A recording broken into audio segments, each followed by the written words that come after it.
بسم الله الرحمن الرحيم. الحمد لله رب العالمين، وصلى الله وسلم على رسوله الأمين وعلى آله وصحبه وسلم تسليما كثيرا إلى يوم الدين، وعنا معهم بإحسان يا رب العالمين.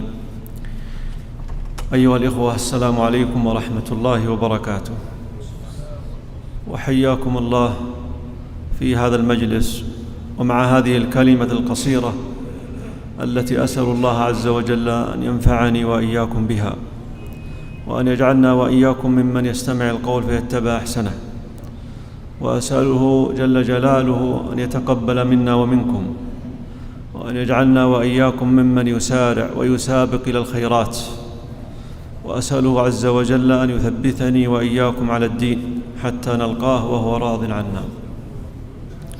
أيها الإخوة، حديثي إليكم اليوم وقفة مع آية من آيات الله مع الذكر الحكيم، وهذه الآية هذا الموضوع الذي سأتحدث فيه باختصار موضوع يهم الجميع، الصغير والكبير، الذكر والأنثى. ولعل مثل هذه المواضيع أيها الإخوة نحتاج أن نتطرق إليها في الخطب وفي الكلمات وفي الدروس وفي المجالس وفي المنتديات، وأن نجعلها من اهتماماتنا، لأن الدين الحنيف حث على الترابط وعلى التراحم وعلى الإحسان وعلى التقارب وعلى الأخوة التي هي من أهم الأمور التي حث عليها هذا الدين العظيم. والدين أيها الإخوة دين مكتمل الأركان. الدين حث على العقائد وجعلها أول ما يهتم به العبد ليدخل في هذا الدين الحنيف، ثم هناك العبادات، ثم المعاملات والأخلاق والسلوكيات التي تظهر هذا العمل كله في السلوك الذي يقوم به الإنسان. وأنا وأنت نخالط الناس، أليس كذلك؟ لسنا في صومعة لوحدنا، كل يخالط الناس في أسواقهم، في مساجدهم، في مقر الأعمال.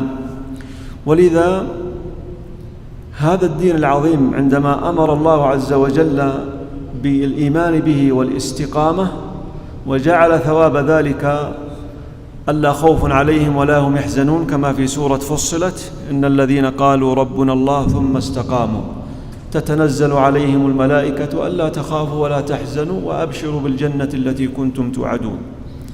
والإيمان بالله عز وجل عمل قلبي، والاستقامة عمل جوارح. فالإنسان إذا آمن كما في الحديث: قل آمنت بالله ثم استقم،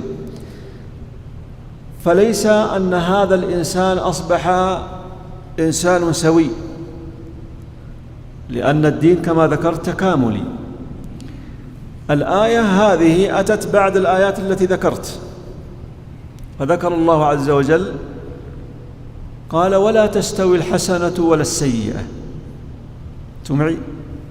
ولا تستوي الحسنة ولا السيئة. هل تستوي الحسنة والسيئة؟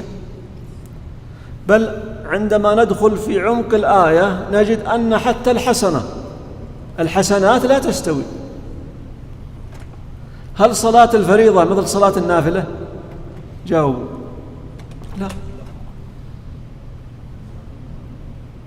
لا تستوي، حتى الحسنات لا تستوي، ففيها حسنات عظيمة وفيها حسنات أقل، درجاتها مختلفة. فكيف بالحسنة والسيئة؟ فإن الحسنة لا تستوي مع السيئة، ولا تستوي الحسنة ولا السيئة. ثم قال تعالى: ادفع بالتي هي أحسن. شفتوا هذه العبارة؟ جمعت مكارم الأخلاق. هذه العبارة جمعت مكارم الأخلاق وأنواع الحلم. ادفع بالتي هي أحسن. أنت متى تدفع بالتي هي أحسن يا شيخ؟ متى نطلب منك أن تدفع بالتي هي أحسن؟ إذا أسيء إليك، صح؟ إذا أسيء إليك فإنك الآن تستخدم هذا ليش؟ هذا العمل العظيم وهذا الخلق الرفيع، وهي أعلى مكارم الأخلاق.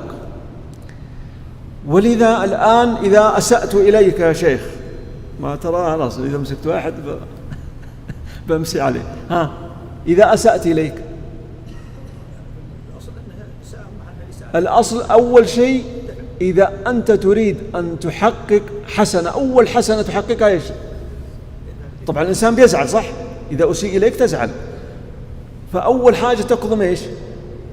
الإنسان إذا زعل وغضب، والغضب تعرفون ماذا يحدث عنه، إذن أول شيء كظم الغيظ. ولذا كظم الغيظ أيها الإخوة من أعظم الحسنات. ولذا النبي صلى الله عليه وسلم قال: من كظم غيظه وهو قادر على أن ينفذه إيش؟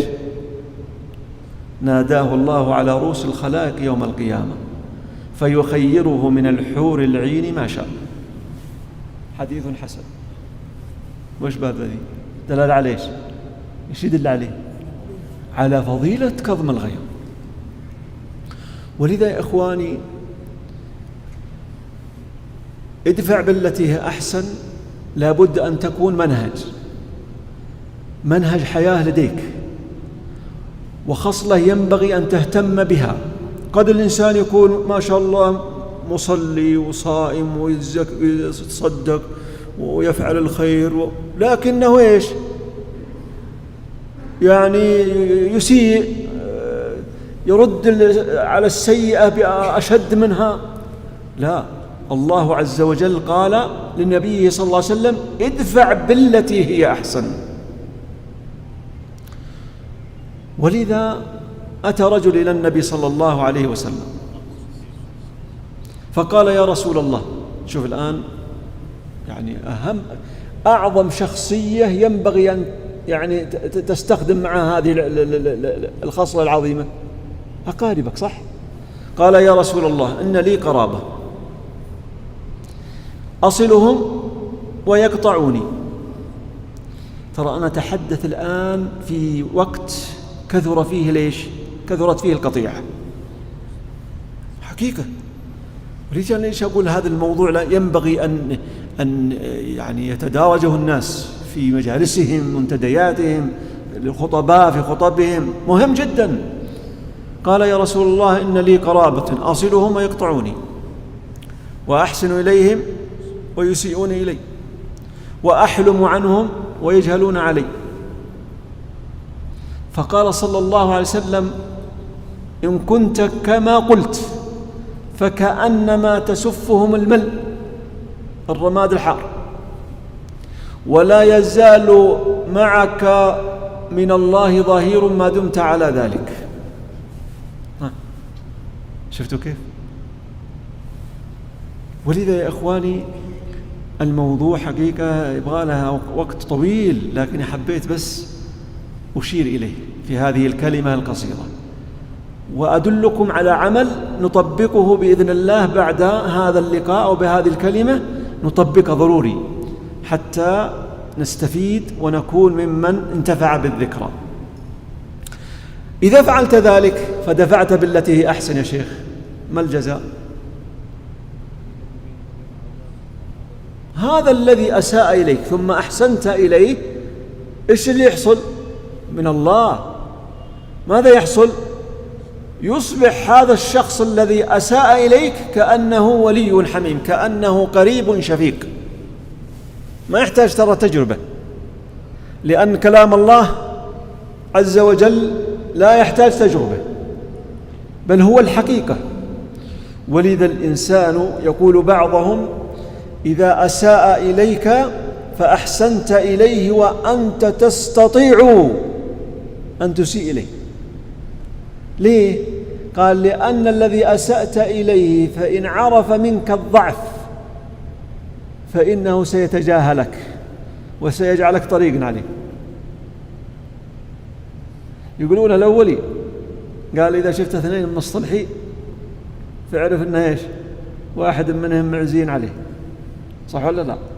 هذا اللي معزي عليه هو ترى اللي ذب الريع، وهذا الذي يأخذ الفلاحة، لأنه إيش؟ قاعد يدفع بالتي هي أحسن. قال النتيجة كأنه ولي حميم. هذه الخصلة العظيمة يا شيخ، ترى ما كل واحد يذبها، ما كل واحد تحصل له. من هو اللي يحصل له؟ وما يلقاها إلا الذين صبروا. صبروا. وما يلقاها إلا ذو حظ عظيم. إخواني، إذا أردت أن تتصف بهذه الصفة فعليك بثلاث، وهذه الثلاث تعصمك من الشيطان ويخضع لك عدوك. وهذه الثلاث نريد أن تكون تطبيق عملي، نبدأ بها وهي سهلة. 1. أبذل السلام، وأحسن الأدب، وأكظم الغيظ. من يعيدها؟ تفضل يا شيخ. بذل السلام، وحسن الأدب، وكظم الغيظ. إذا فعلت هذه الثلاث فإنك اتصفت بهذه الصفة. ادفع بالتي هي أحسن، فإذا الذي بينك وبينه عداوة كأنه ولي حميم. بالله عليك إذا جاك واحد وسلم عليك إيش يحصل عندك؟ قال يعني النبي صلى الله عليه وسلم قال ألا أدلكم على شيء إذا فعلتموه تحاببتم؟ أفشوا السلام بينكم. هذه وسيلة للحب، هذه وسيلة للقرب والشفقة. أسأل الله عز وجل في هذا الوقت وفي هذه الساعة أن يتقبل منا ومنكم، وأن يرزقنا وإياكم حسن الخلق.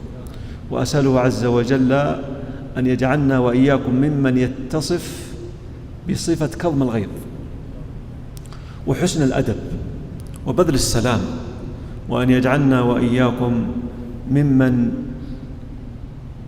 يقف على حدود آي القرآن ويعمل بها. وأسأله عز وجل أن كما جمعني بكم في هذا المجلس الطيب المبارك أن يجمعنا تحت ظل عرشه، إنه على ذلك قدير. وصلى الله وسلم على سيدنا ونبينا محمد. جمعية الدعوة والإرشاد وتوعية الجاليات بأبها، بالدعوة نحيا.